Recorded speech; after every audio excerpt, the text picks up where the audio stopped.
ನಮಸ್ಕಾರ ಸ್ನೇಹಿತರೆ, ಪೃಥ್ವಿ ಯೂಟ್ಯೂಬ್ ಚಾನಲ್ಗೆ ಸ್ವಾಗತ. 2052 ನಗರಗಳು ಹೇಗಿರಬಹುದು ಎಂಬುದು ನಿಮಗೆಲ್ಲರೂ ಕುತೂಹಲವಿರಬಹುದು. ಭವಿಷ್ಯವನ್ನು ಊಹಿಸುವುದು ಯಾವಾಗಲೂ ಅಪಾಯಕಾರಿ ವ್ಯವಹಾರವಾಗಿದೆ. ನಾವು ಪ್ರಸ್ತುತ ಪ್ರವೃತ್ತಿಗಳನ್ನು ನೋಡಬಹುದು ಮತ್ತು ಅವು ನಮ್ಮ ಜಗತ್ತಿಗೆ ಏನಾಗಬಹುದು ಎಂಬುದನ್ನು ಊಹಿಸಬಹುದು. ಪ್ರಸ್ತುತ ಪ್ರವೃತ್ತಿಗಳು ಮತ್ತು ಪ್ರಕ್ಷೇಪಗಳನ್ನು ವಿಶ್ಲೇಷಿಸಿ ನಾವು 2050 ಅಂಕಿಅಂಶಗಳ ಭಾವಚಿತ್ರಗಳನ್ನು ರಚಿಸಬಹುದು.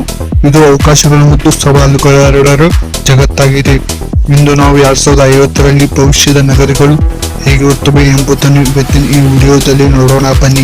ನಮ್ಮ ಜೀವಿತಾವಧಿಯು ಸರಿಸುಮಾರು 7 ವರ್ಷಗಳವರೆಗೆ ಹೆಚ್ಚಾಗುತ್ತದೆ ಎಂದು ಊಹಿಸಲಾಗಿದೆ. ಇದು ವ್ಯಕ್ತಿಗಳು ದೀರ್ಘಕಾಲ ಬದುಕುತ್ತಿರುವ ಜಗತ್ತನ್ನು ಸೂಚಿಸುತ್ತದೆ. ಬಹುಶಃ ಆರೋಗ್ಯಕರ ಜೀವನ ನಗರೀಕರಣವು ತನ್ನ ತ್ವರಿತ ವಿಸ್ತರಣೆಯನ್ನು ಮುಂದುವರಿಸಿದೆ. 2050ರ ಹೊತ್ತಿಗೆ ಜಾಗತಿಕ ಜನಸಂಖ್ಯೆಯು 70% ಹೆಚ್ಚು ಜನರು ನಗರ ಪ್ರದೇಶಗಳಲ್ಲಿ ವಾಸಿಸುತ್ತಾರೆ. ಮೊದಲನೆಯದಾಗಿ ನಾವು ದೀರ್ಘಾವಧಿಯ ಜೀವಿತಾವಧಿಯನ್ನು ನೋಡುವ ಸಾಧ್ಯತೆ ಇದೆ. ಔಷಧ, ತಂತ್ರಜ್ಞಾನ ಮತ್ತು ಆರೋಗ್ಯಕರ ಜೀವನ ಶೈಲಿಯಲ್ಲಿನ ಪ್ರಗತಿಗಳು ಸರಿಸುಮಾರು ಜೀವಿತಾವಧಿಯನ್ನು 7 ವರ್ಷಗಳವರೆಗೆ ಹೆಚ್ಚಿಸಬಹುದು. ಜನರು ಹೆಚ್ಚು ಕಾಲ ಬದುಕುವ ಜಗತ್ತನ್ನು ಊಹಿಸಿಕೊಳ್ಳಿ. ತಾಂತ್ರಿಕ ಪ್ರಗತಿಗಳು ಅಭೂತಪೂರ್ವ ವೇಗದಲ್ಲಿ ಬೆಳೆಯುತ್ತಿವೆ. ಕೃತಕ ಬುದ್ಧಿಮತ್ತೆ, ರೊಬೊಟಿಕ್ಸ್ ಮತ್ತು ನವೀಕರಿಸಬಹುದಾದ ಶಕ್ತಿಯು ಜೀವನದ ವಿವಿಧ ಅಂಶಗಳನ್ನು ಕ್ರಾಂತಿಗೊಳಿಸಲು ಸಿದ್ಧವಾಗಿದೆ.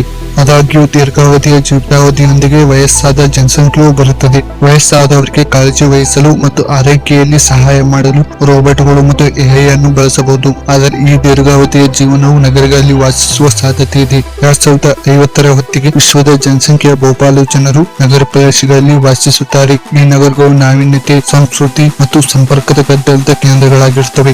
ಅಲ್ಲಿ ಸ್ಮಾರ್ಟ್ ಮನೆಗಳು, ಸುಸ್ಥಿರ ಇಂಧನ ಮೂಲಗಳು ಸಾಮಾನ್ಯವಾಗಿರುತ್ತವೆ. ನಿಮ್ಮ ಮನೆಯಲ್ಲಿ ನಿಮ್ಮ ಅಗತ್ಯಗಳನ್ನು ನಿರೀಕ್ಷಿಸುವ ಜಗತ್ತನ್ನು ನೀವು ಕಲ್ಪಿಸಿಕೊಳ್ಳಿ. ಆದರೆ ದುರದೃಷ್ಟವಶಾತ್ ಈ ಪ್ರಗತಿಯ ಜೊತೆಗೆ ಶ್ರೀಮಂತರು ಮತ್ತು ಬಡವರ ನಡುವಿನ ಅಂತರವನ್ನು ನಾವು ನೋಡಬಹುದು. ಈ ಸಾಮಾಜಿಕ ಮತ್ತು ಆರ್ಥಿಕ ಅಸಮಾನತೆಗಳನ್ನು ಪರಿಹರಿಸುವುದು ಸಾಮರಸ್ಯದ ಸಮಾಜಕ್ಕೆ ನಿರ್ಣಾಯಕವಾಗಿರುತ್ತವೆ.